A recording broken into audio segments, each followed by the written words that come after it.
Hi, it's Alexis Hasselberger, time management and productivity coach. Have you ever been to a meeting that doesn't have an agenda? I'm sure you have, right? We all have. And how does that usually go? Does it just meander all over the place? Do we end up not even talking about what we showed up to talk about? Does it result in just another meeting?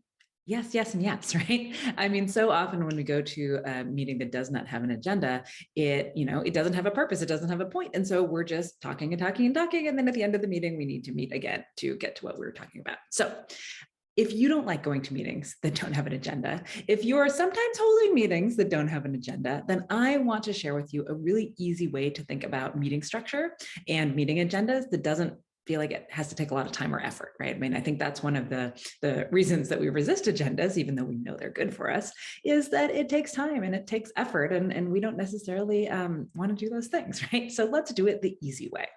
So if you think about a meeting agenda, anytime you're preparing for a meeting, going to a meeting, you have any kind of control over the agenda at all, you can think about the three P's of a meeting agenda. And they're this: purpose, people, and prep. So let's talk about each one of those. So the first one is purpose. What is the point of this meeting? Why are we meeting? Is it to discuss a certain topic? Is it to decide on something specific? What is the goal here? And if we don't know what the goal is, then we shouldn't be meeting, right? So what is the goal? Let's define that goal.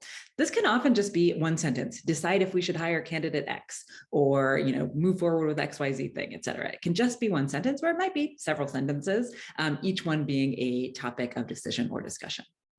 Now, if you're thinking, well, the purpose of this meeting is to share information or status updates, that doesn't need to be a meeting. That could be an email. That could be a Slack message. That could be, an asynchronous video you send out. If it is just informational sharing, it doesn't need to be done synchronously. We don't need to have a meeting about that. Okay, so that is the purpose of the meeting. Then you've got the second one, which is people. So who's coming to this meeting? Who needs to come to this meeting?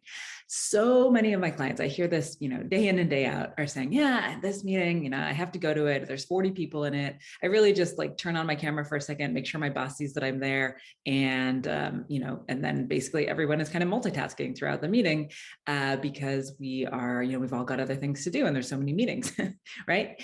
And so if this describes a situation that you have been in, if you have been invited to a meeting, thought this is going to be a waste of my time, but you're still invited anyways, you thought you should show up. Or if you're trying to invite people just to be nice, right, because you think they might want to know what happened in the meeting, this is taking a lot of time, effort, and pressure, right? So thinking about the meeting, you want to think about every person in that meeting that's going to be there needs to have a unique and differentiated role in order to meet the goal of that meeting. So whatever the purpose was. So if somebody's there just to listen, that doesn't need to happen synchronously. They can get the information after and spend their time in a way that probably works better for them, right?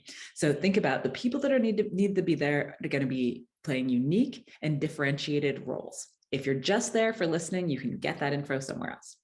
And then the last one is prep.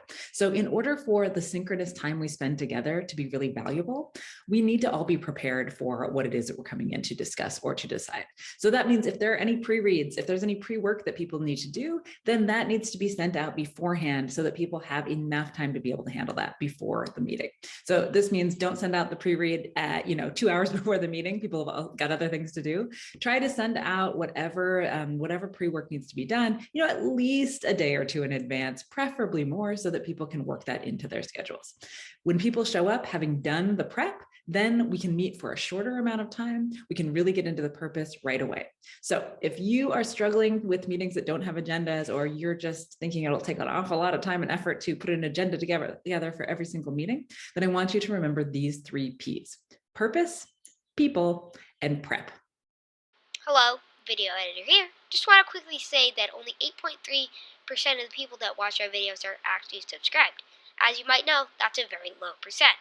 So if you could just make that red button gray, it'd do us a big favor, especially if you're regularly watching our videos.